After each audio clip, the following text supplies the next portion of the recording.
Good morning, good afternoon, good evening, and welcome to today's Caffeine for the Soul. And today's podcast is based on an old Sufi story.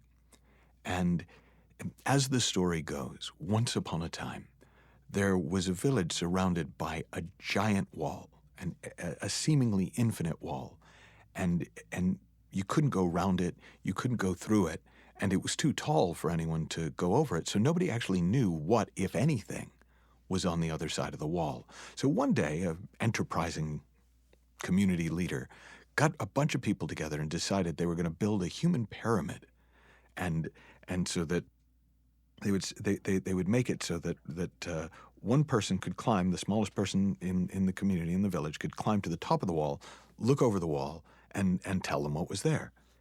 And so they did it. It was a lot of work that went into it, and they kind of gathered themselves together, and the smallest person climbed to the top, looked over the wall, and immediately jumped. And the pyramid collapsed, and they were none the wiser. And they thought, okay, well, we need to pick a more trustworthy small person. So they vetted the next one, and yeah, no matter what, don't worry, I'm gonna. And the next person, they got everyone back together. They built the human pyramid. They climbed it, looked over the wall, and that person jumped. And finally, they got smart. So they decided that for the third person, it was a young woman from the community. They were going to tie a rope to her, so that she couldn't jump. And they made up all sorts of things about what must be on the other side of the wall that was either so attractive that people jumped or so horrible that people jumped rather than come back and tell them what was there. So sure enough, the young woman that they'd chosen, she climbed to the top of the pyramid and she tried to jump, but they pulled her back. And they asked her what did you see? But she couldn't speak. Now, that story is a metaphor for the spiritual. It's a metaphor for awakening.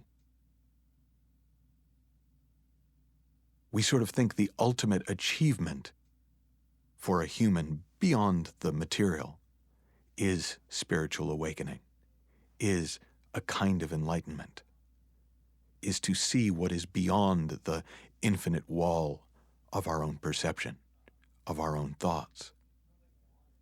But the problem is, there's no way to describe what's on the other side of the wall because language is on this side of the wall. Words are on this side of the wall. Thought is on this side of the wall. So how do you describe something? How do you share something? How do you teach something when really the only tool that you've got is the opposite of what you're sharing? I sometimes talk about it in these podcasts and other teachings as pointing to fire with ice. You can do it from a distance, but the closer you get to the truth, the closer you get to the fire, the less there is to point with. And so that's why in spiritual teaching, there really isn't a way to teach enlightenment. There's a story Sid Banks, the Scottish mystic, tells about watching an infomercial in Hawaii. He used to live in Hawaii, and he's watching an infomercial, and these children of a famous kahuna, a Hawaiian holy man, were on television, and they were saying, you know, our grandfather always told us that this was a great secret that mustn't be shared, but we've decided that was of a different time, and now it's a modern age, and so we're going to share the secrets of the great kahunas. We're going to share the secrets. And Sid kind of laughed to himself because he realized that they misunderstood.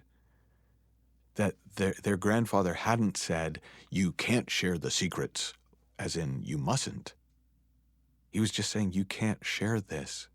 It has to be seen for itself. It has to be experienced for itself. Now, if something can't be taught, if it's a secret that can't be shared, not because you're not supposed to, but because it can only be experienced in that way, what's the role of a teacher? Well, the teacher Werner Erhard said, I can't have it and give it to you, but I can communicate in a way that you get an opportunity to realize that you have it yourself already.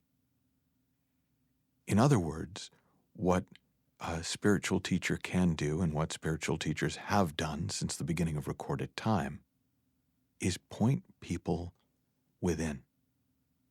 Point people to the space of pure stillness, pure silence, pure presence within us all.